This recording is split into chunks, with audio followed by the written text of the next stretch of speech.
5 months later.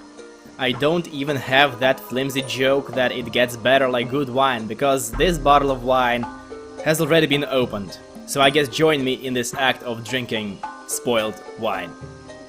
Welcome back to Rayman 2, and the Fairy Glade is the first real level of the game. Let's go.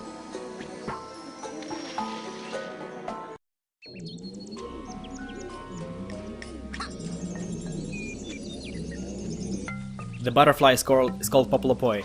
Now, right off the bat, the game throws us into the water, and the swimming mechanics here are mostly well done. Blue lumps are air. Are mostly well done, for the exception of the parts when they are not. There is a swimming-related glitch that can be abused in pretty much every or almost every location in the game where you can swim. You can also use it to just get out of bounds. You literally just rub your nose against the wall and go through the wall, go out of bounds, and skip the entire section of the level where this water body is.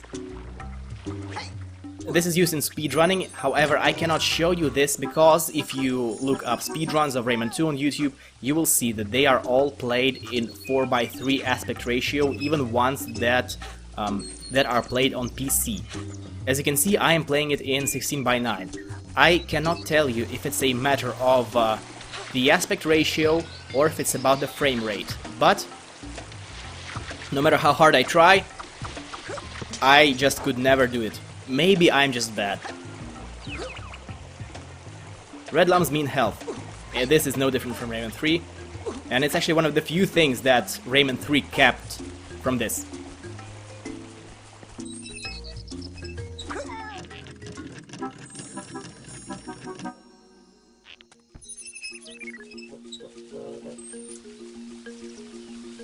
This water you want to jump over because you will otherwise just slide down.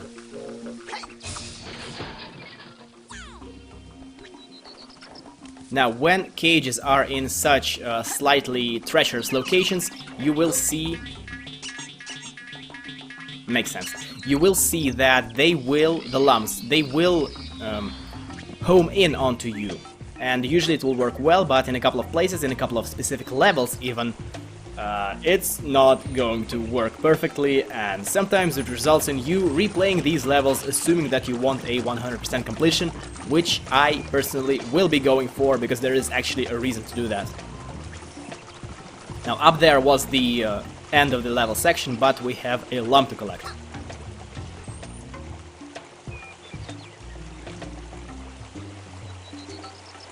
Unlike in Rayman 3, where you have a chance to escape water if you fall in this green goop or something similar, here it's just an insta-kill, but...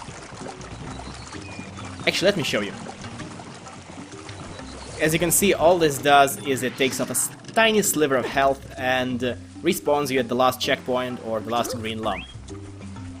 Which means that this is effectively barely any different from simply getting hit in combat, which will be coming up in a few minutes.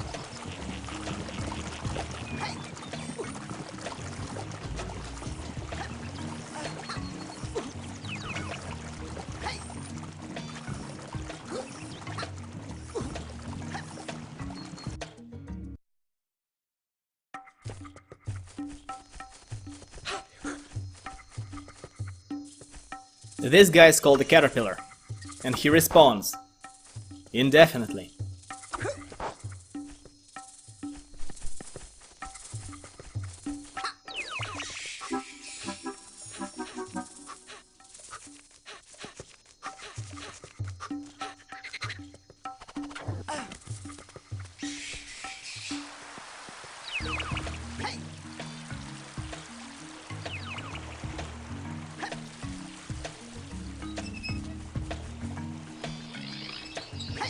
Now, do you see this cage? You cannot get to it. And if you are playing this for the first time, if you were a kid 15 years ago, or 28 years, no, 18 years ago, I'm sorry, you would not yet have the instinct and the sense to realize that you will probably access it later, so you would be very frustrated trying to figure out a way how to get to it. You would not do that. I speak from experience, and it's one of the few things that I actually remember from playing this as a child.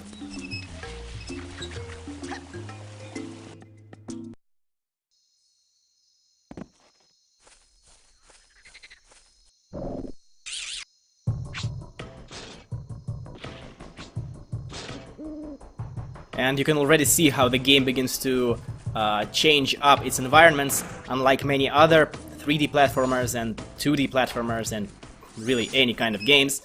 And unlike Rayman 3, including that, this game doesn't really have worlds as in large sections of the game that share a common theme. No, instead well, it alternates between, well, it mixes and matches different types of environment freely within levels. And while most levels have a common theme, some will have several. This one, for example, has two.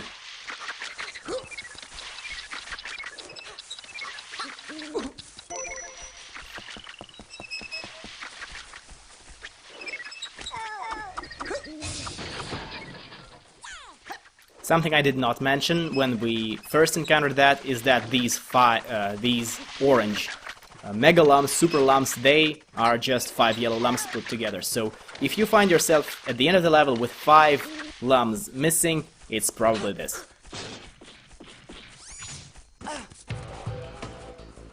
So for science, let's get hit. And it's the very same sliver of health that we lost when we got destroyed in that green goop.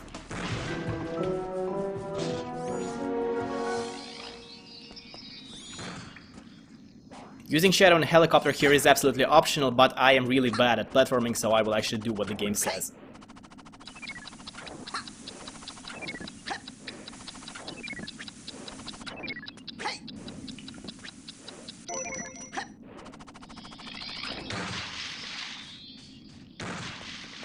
Disgusting.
And this was our introduction to combat in Rayman 2, and believe me, this will never ever get any more difficult or any more complicated.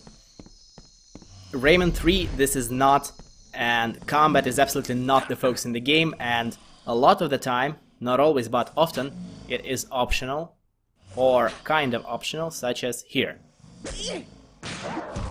Gone. Now let's go get that other cage that we saw earlier. No, not that one, the other one.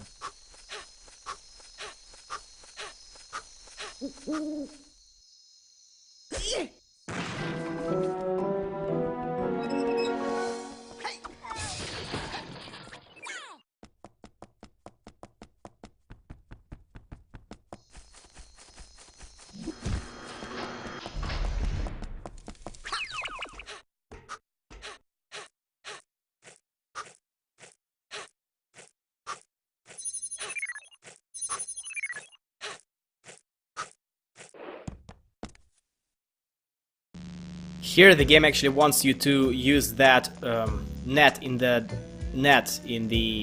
the bottom of the pit as a trampoline and jump and get hurt and have trouble hitting the switch, but this is absolutely unnecessary.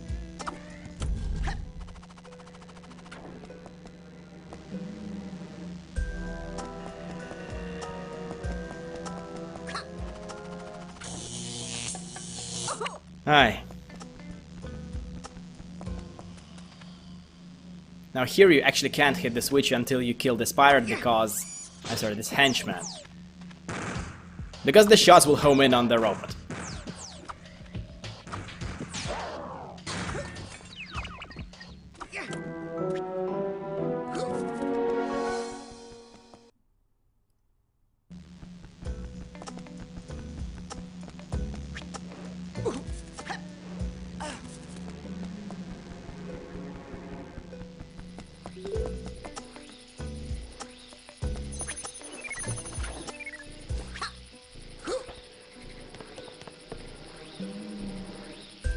Let's go do exactly as she says.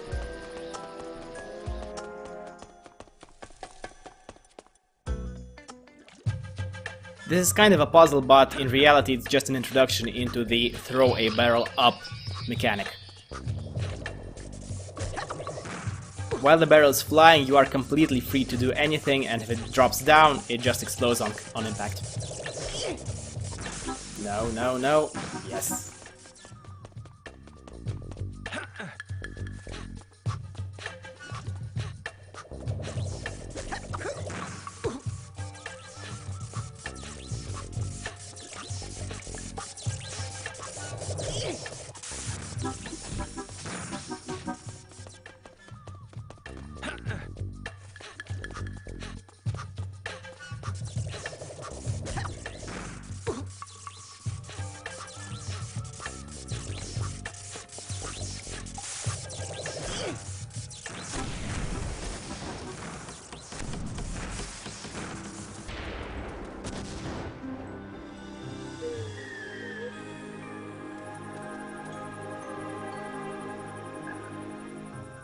Cheers, New.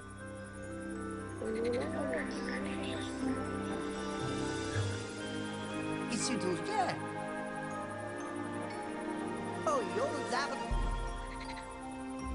Phone ik het zo gewoon nee.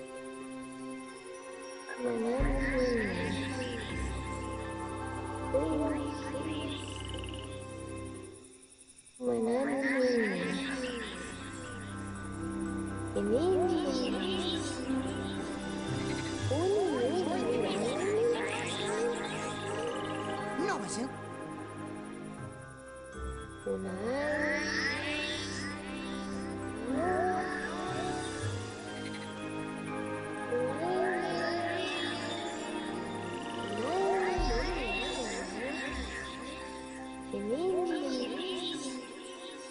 Never stu.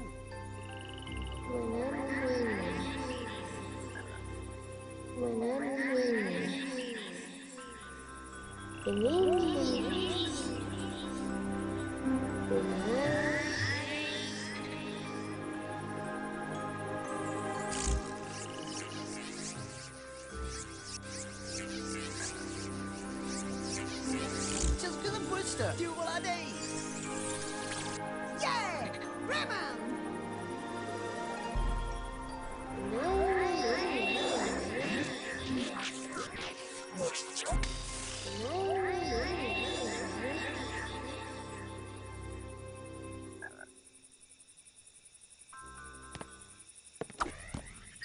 Unfortunately, the white energy projectiles are gone.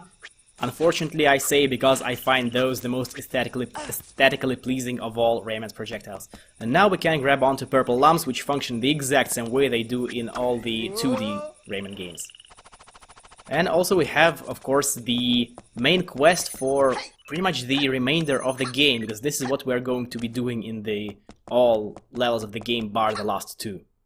We will be assembling the 4 mechs of Polocus, and Polocus is the prototype for the Bubble Dreamer, for those of you who remember the modern 2D Rayman platformers Origins and Legends.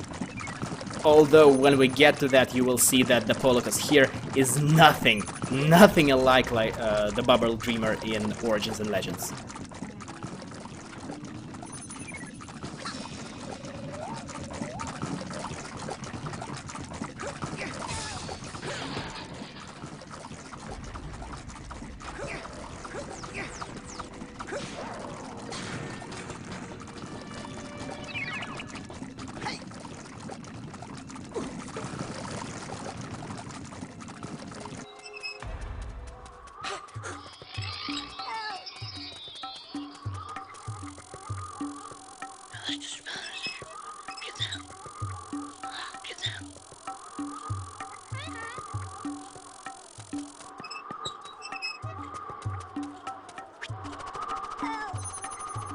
This section of the level is going to be really long, and there will be absolutely nothing of interest happening here, because while it is possible to go through it quickly, that would mean missing out on lumps, which I do not intend on doing. So make yourself comfortable, we are in here for a while.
And this is where the game begins to troll you. You're not getting that cage, you will be finishing this level on the first playthrough with 48 lumps out of 50 and 6 cages out of 70. Because this is the end of the level. What the Teensy is trying to say here is that the more cages you break, the larger your health/life gauge becomes. But unlike Rayman 3, it's not 6 cages per increase, it's 10.